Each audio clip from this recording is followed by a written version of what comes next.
Ready? All right, a Frito interview, take 2. Hold on.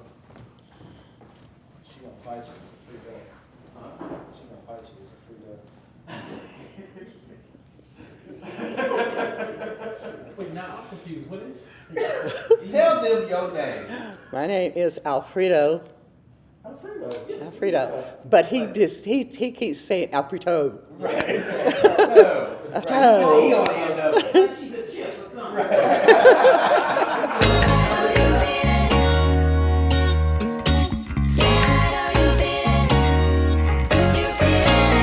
My name is Judy Orr. I'm Lawrence Norwood. My name is John Reinhardt. My mother, Essie Orr, was the eldest daughter of Lawrence Orr. I am the daughter of Willie Amarai Orr, who is the son of Lawrence Aaron Orr, the descendant of Benjamin and Jenny, a Native American and an African woman, who one of their 5 children, Alexander, was my great-grandfather. I was named after my grandfather, Lawrence Orr, and my mother was Elizabeth Orr, the baby girl of the family.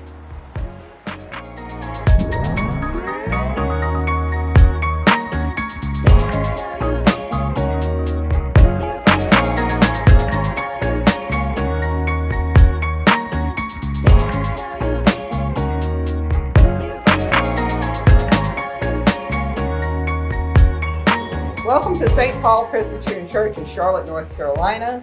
My name is Alfreda Maxwell Alexander. This is the Orr Church for many generations. I'm holding one of the first indentures or deeds for the church, for this church property, St. Paul Presbyterian. And this was recorded in 1897. And the trustees of the church, Lawrence Moore and some other trustees of the church, signed an agreement for the property. And this became one of our first deeds that we have recorded. We have had someone in this church that was part of the Orr family since the early 1800s. Lawrence Orr's name was on a couple of the deeds, or 1 or 2 deeds, that showed where he signed to stand for the land, which was a big deal then, that you had enough power and clout and property that you could stand to say, I will pay for this land if the church can't do it. Churches in Black communities have long been an integral part of the family structure, the support system. They did not just provide some sort of hope for a better outcome in the afterlife, but for Black folks, Black churches really were about changing the present and the realities that people were actually living at the time. So I love that focus of the Black church, not just on spirituality and the afterlife, but also on very real lived experiences, feeding folks, making sure they had enough economic support, making sure they connected people in the community so folks could take care of their families. That's what made the Black church, and still continues to make it so important today. The most important things I think that we learned about our grandfather, first of all, that he was widowed when my father was 7 years old and his youngest child was 3. And he had 10 children.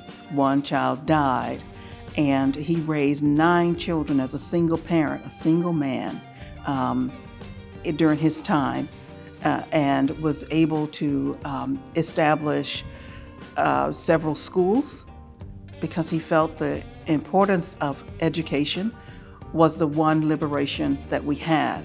And you must understand, Lawrence Orr was the son of a slave, Alexander.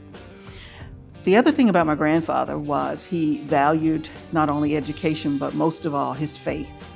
And so St. Paul Presbyterian Church was where he expressed that faith. He made sure that we understood the importance of land ownership and home ownership. And he's settled each of his daughters with her own property. When she got married, her husband came to her homestead. Just a wonderful feeling to know that that was my grandfather and my great uncle that said they would stand for this church's land and stood for it. So for years, we've always known that the Orrs were always here. and are, and I can trace my genealogy almost just by walking the cemetery. One of the things about my grandfather that he felt was most important was education. He was a reader. His father was a reader. His uncles and aunts, who were also slaves, were readers because they came from a slave master who felt it was important for the enslaved people to read. So what's most fascinating to me about Lawrence Orr's generation and those who were with him was the fact that they were actually defining freedom and what education for freedom would mean at the time that it was happening. They were also thinking about all of the ways that they could imagine a different reality and future for their children and grandchildren. So ultimately, I think that's what's amazing is that as you're doing the work of becoming free yourself, that you're also recreating what that might mean for the young people who follow you.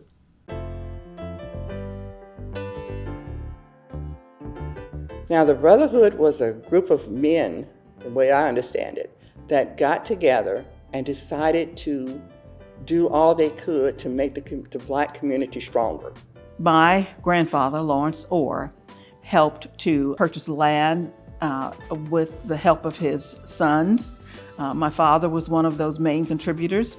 When he went to the Army, he was the only of my grandfather's children who went to the military. And he would send all of his income home to his father so that the land could be purchased. And all of the children worked together to make sure that everyone had an inheritance. As a result, all 29 of his grandchildren, Lawrence Orr's grandchildren, each received a portion of an inheritance, which was very unheard of during the time of the Depression. I'm not even sure if they worked in secrecy at first, but they were a strong group that had ties to Matthews, Mint Hill. That was some of the areas around us. They drew those men in that owned farms. And the thing was that they wanted to let people know that you could not, and they knew, you can't vote if you don't own land. You can't vote if you can't read the ballot. And you can't own property if you don't know the value of money. So educate those kids, educate those people in the area. There were over 200 Black farmers during his time.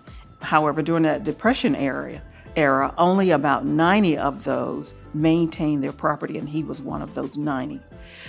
He was also one of the 3 largest landowners in Mecklenburg County for Black people. He had over 30 acres during his time. I think ultimately Lawrence Orr and others with him combined this incredible knowledge of property rights and socioeconomic grounding in this world, in this country, with education. And connecting those two actually was powerful, because if you own property, then that gives you access and entree into a world that you might not have had access to before. It gives you the right to actually be in conversations, to actually make decisions that you might not have been able to make before. Having that then actually gives you the ability to see what could be possible in an educational system and what might be the purpose of education. So the purpose of education then, understanding the importance of property rights, is not just civic responsibility. It's also that you can participate fully in the socioeconomic system of what's called the United States of America, because that system actually is inextricably connected to what it means to educate for freedom in this capitalist country.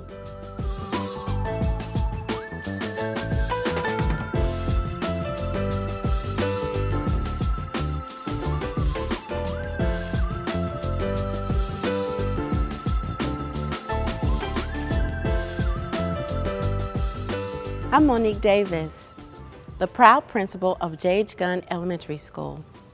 I'm coming to you from a former Rosenwald school. I stand on the shoulders of J.H. Gunn, who was a prominent person in the J.H. Gunn community. Also, Lawrence Orr was another individual that was very important in this community. Hey, we are in the J.H. Gunn Elementary School, in Charlotte, North Carolina. It's also on the same site as the historic Clear Creek Colored School that was built by the Rosenwald, funds from the Rosenwald Foundation. My grandfather, our grandfather, Lawrence Orr, was able to pull together several men who were community leaders. And in his role as PTA president, he found ways of getting more community members involved. They went from church to church to speak to those audiences, those groups of people. And at that time, the required amount of money, they met that goal and then exceeded it by over $800. That would be $12,000 in today's money.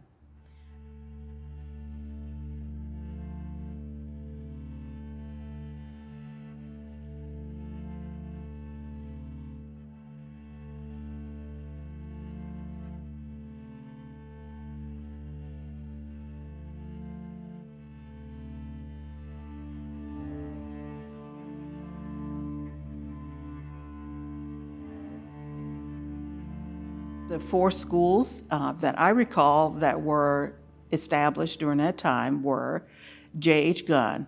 Initially, it was Clear Creek Colored School.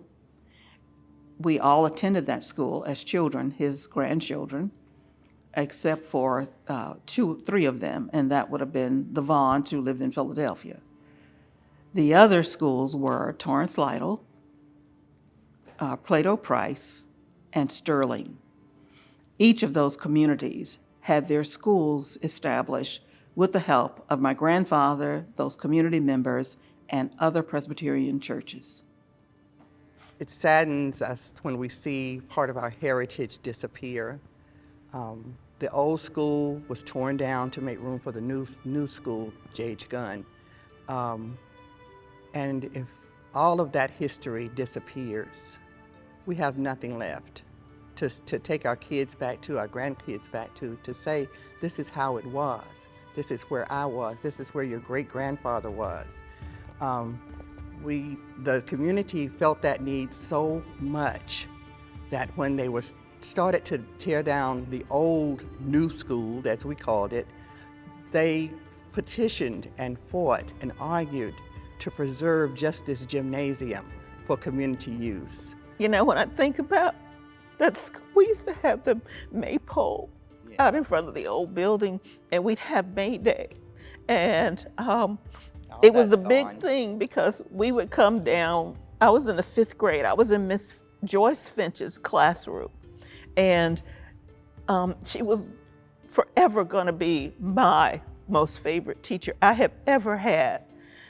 Even when I left this school, I went to Eastway Junior High.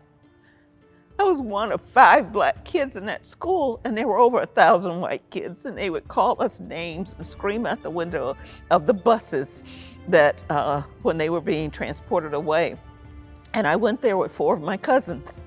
And so it was so different because we were regarded as not worthy of staying in our school and having white kids who were close by come here. They closed our school down. They took everything away.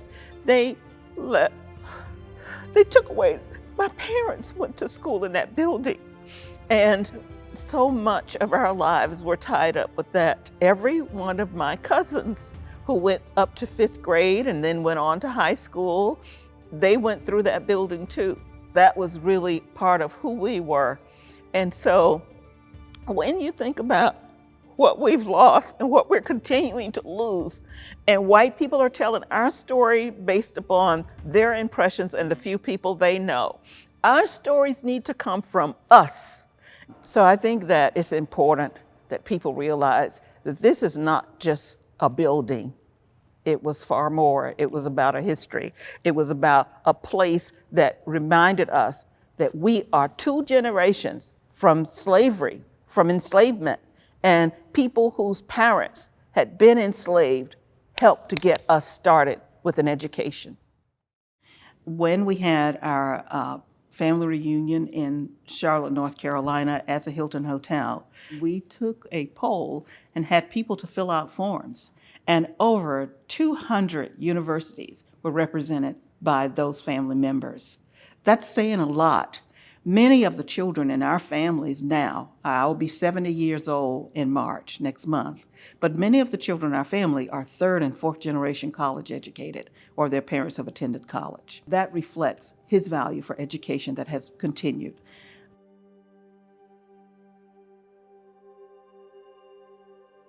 So back in 2015, I got a call, somewhat say out of the blue. I believe that it was a divine call from a representative in our school district speaking about the fact that they had this, what we now know is prime opportunity, a prized piece of property that was being slated to be what we called a relief school.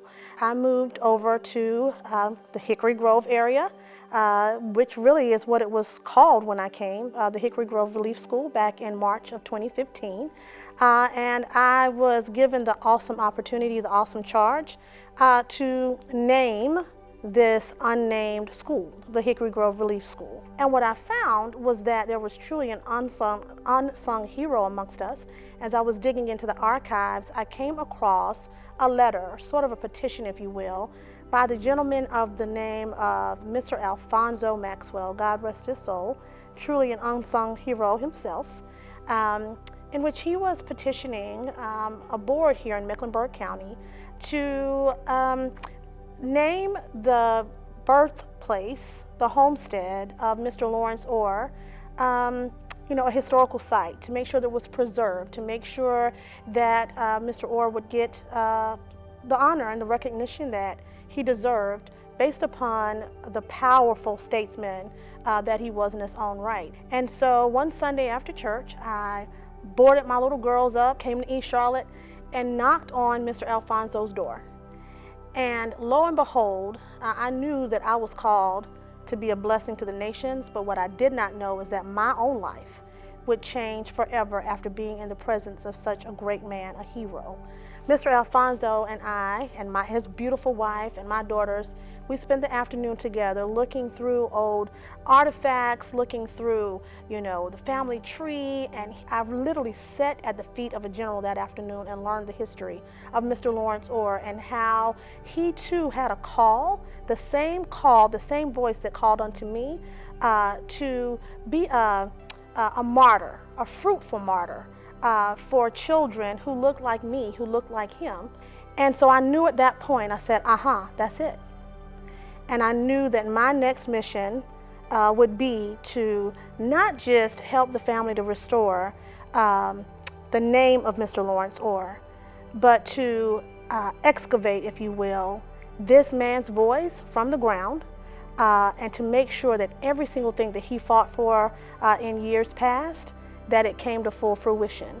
Charlotte Mecklenburg Schools naming a school in Lawrence Orr's honor is an honor in as much as it's representative of the difficult history that we faced. Building names are important and have been for a long time.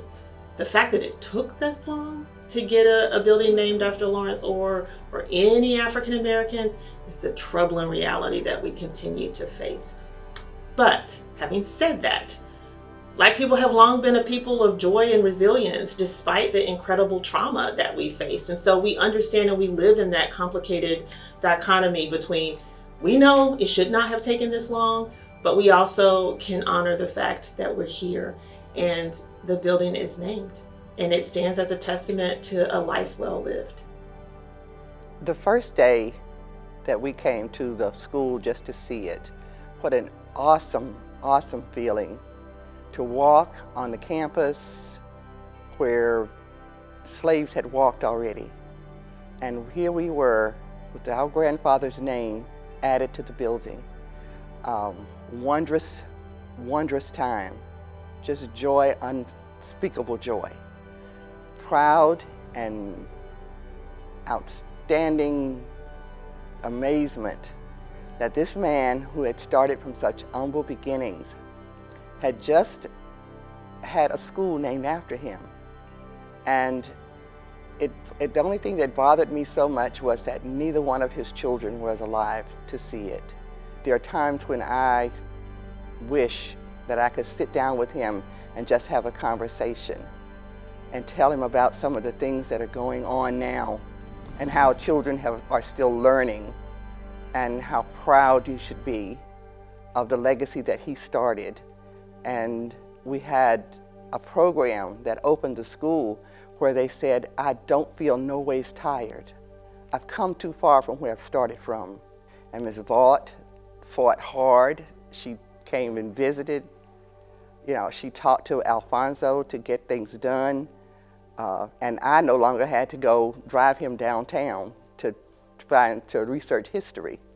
So it was just an awesome feeling to have everyone that could get here to come and share the joy, share the moment.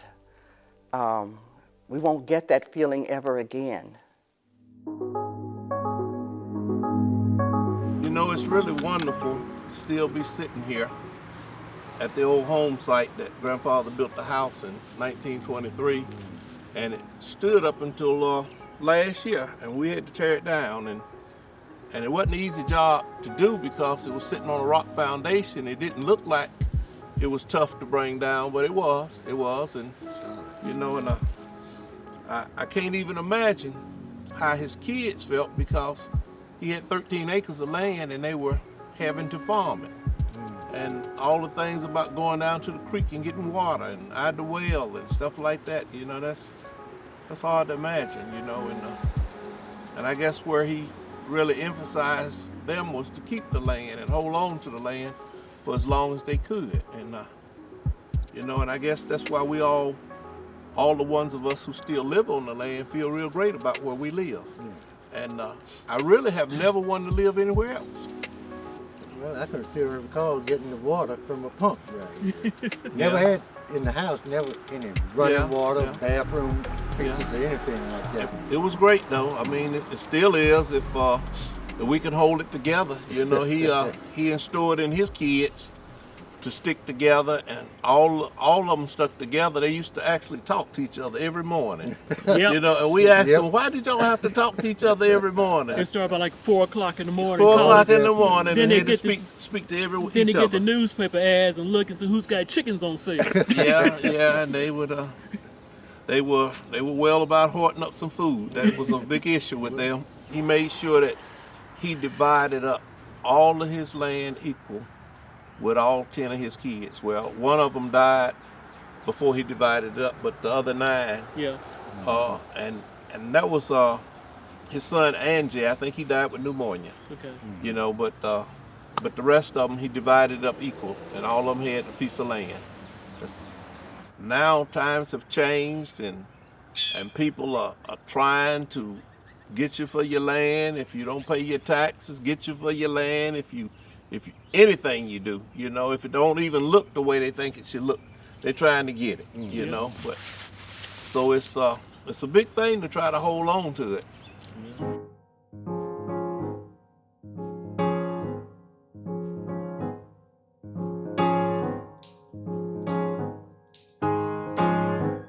It was always my belief and feeling and experience that the name Orr had a special meaning in the community. We grew up at a time when older people would say, who are your people?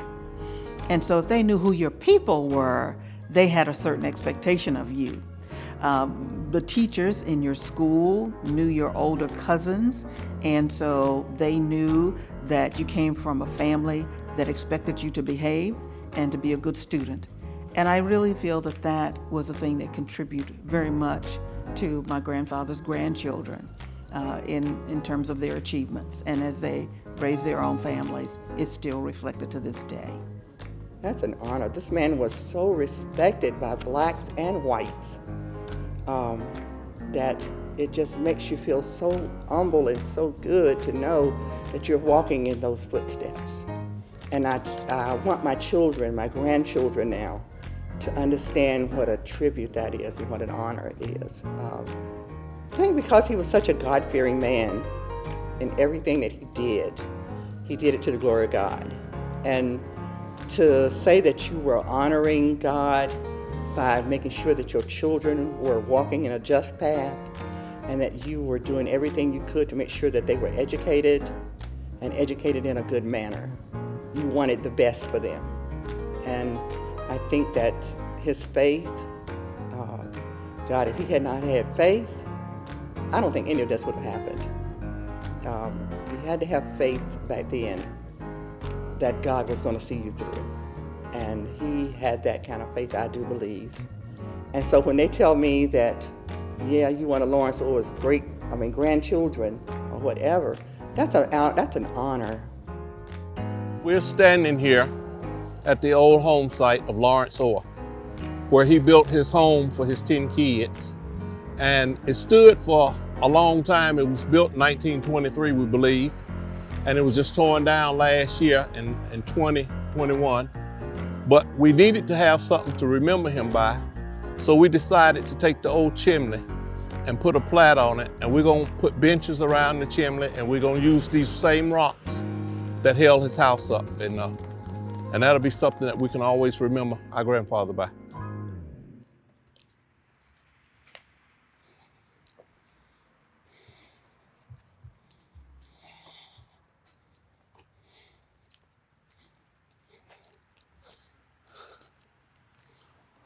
Now, if we have to take again, y'all gotta pay me.